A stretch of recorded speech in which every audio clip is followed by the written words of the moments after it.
কিন্তু বাজার থেকে আমি চলে এসেছি, এসেই দেখো ধোয়াধুয়ি কাজে লেগেছি। এই এক রকম মাছ নিয়ে এসেছি, এখানে এক রকম আছে, এখানে এক রকম আছে, আর এখানে দু রকম মাছ আছে। এই দেখো, এই যে আর এই যে, আর একটা মাছ বরের জন্য করব, আর আমাদের মাছ তো সকালে ম্যারিনেট করে রেখেই গেছে। তো এগুলো ধোবো, আগে রান্নাটা বসিয়ে দিই, বেলা হয়ে গেছে। তো দেখো এদিকে আমি কড়া বসিয়ে দিয়েছি। তা বরের জন্য এক পিসই করবো, রাতে তো রুটি খাবে।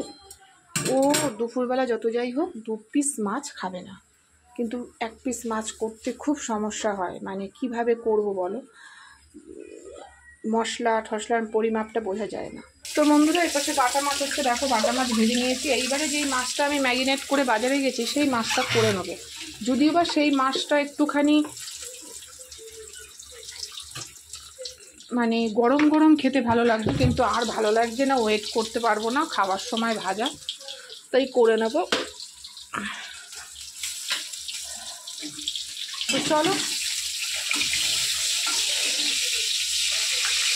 তাও ঘরটা মুছে গেছিলাম বলে আমার একটা কাজ এগিয়ে রয়েছে। এই রান্না করব, হয়ে যাবে এক্ষুনি। গ্যাসটা মুছবো, বাসনটা মাজবো, হয়ে যাবে।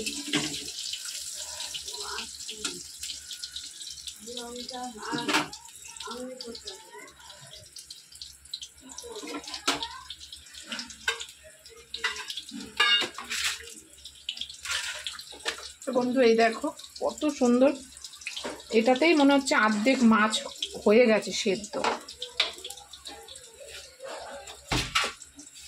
এটাতেই দেখো অর্ধেক মাছ সেদ্ধ হয়ে গেছে।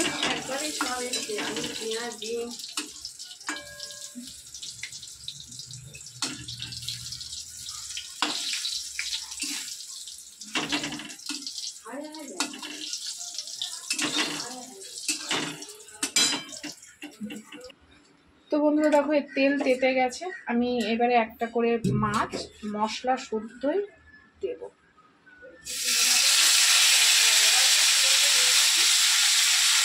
একটা একটা করে ভাজবো, না হলে ভেঙে যাবে।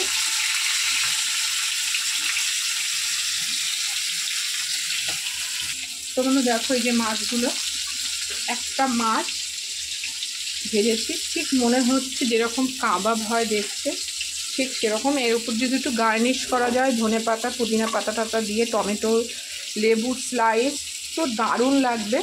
এর ওপর দিয়ে একটু লেবু বিট লবণ লেবু চিপে একটু বিট লবণ ছড়িয়ে নিলে দারুণ লাগবে খেতে। তো আর এখানে বাটা মাছের ঝোলটা আমার দেখো অলমোস্ট প্রায় হয়ে গেছে। মাছটা দিয়ে দিলাম, একদম শর্টকাটে করলাম, বেলা হয়ে গেছে বুঝতেই পারছো। তো কিভাবে করলাম বাটা মাছটা তোমাদের সাথে শেয়ার করলাম না, তো তোমরা জানতে চাইলে আমাকে অবশ্যই কমেন্ট করতে পারো, আমি তোমাদেরকে দেখিয়ে দেবো একটু হোক। তো চলো এই মাছটা তুলে নিই। তো দেখো তেলের মধ্যেই কিন্তু প্রচুর মশলা, দারুণ লাগছে দেখতে।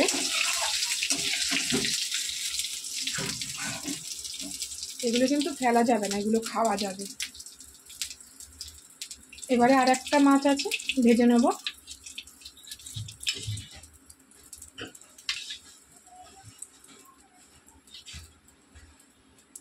দেখো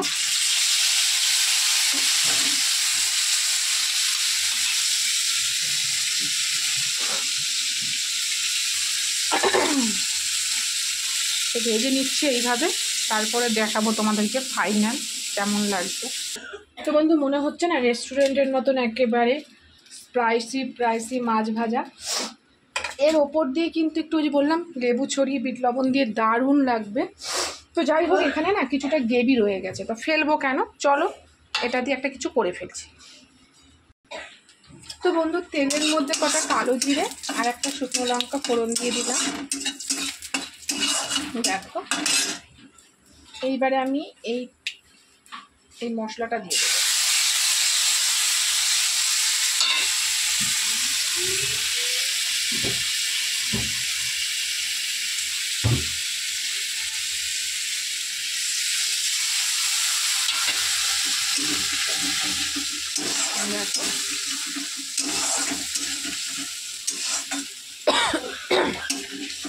বাবা থাকা যাচ্ছে, অসম্ভব ঝাঁঝ। আমি একটু টেস্ট করে দেখি।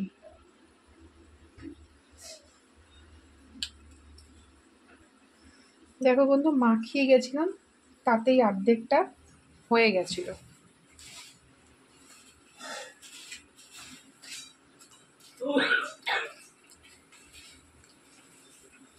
খুব সুন্দর একটা আলাদা টেস্ট এসছে। মাছটা তো সেদ্ধ হয়েই গেছে এবং মাছের মধ্যে প্রপারলি নুন, হলুদ, মশলা তো সব ঢুকেছে। তাই একটা মাছ রেখে দেবো এরকম ভাজা টেস্ট করার জন্য, সবাই একটুখানি করে ভেঙে খাবো।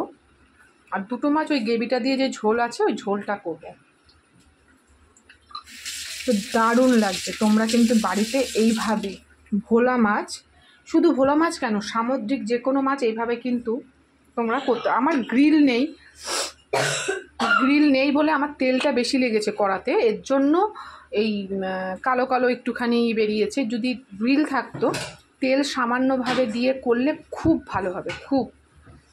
তো যাই হোক, তো চলো, খুব সুন্দর লাগছে খেতে। এটা রেখে দেবো, এটা এমনি খাবো। তো আমার ভোলা মাছের ফ্রাই কিন্তু হয়ে গেছে বন্ধুরা, দেখো। চলো নামিয়ে নিই তোমাদেরকে। তো আমার স্পাইসি রেসিপি দেখো হোটেলের মতন আমার কমপ্লিট। তোমরা বলো ডেকোরেটটা কেমন হয়েছে। ওপর দিয়ে একটু গার্নিশ করে দিয়েছি।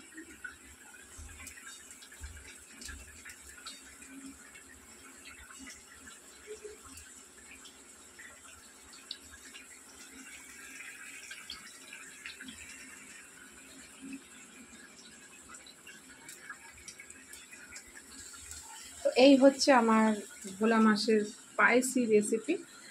তো তোমাদের সাথে তো শেয়ার করলাম কীরকম হয়েছে, খেতেও দুর্দান্ত হয়েছে। তোমরা অবশ্যই বাড়িতে ট্রাই করো। তো চলো এখন এই পর্যন্ত, তো দেখা হচ্ছে পরে।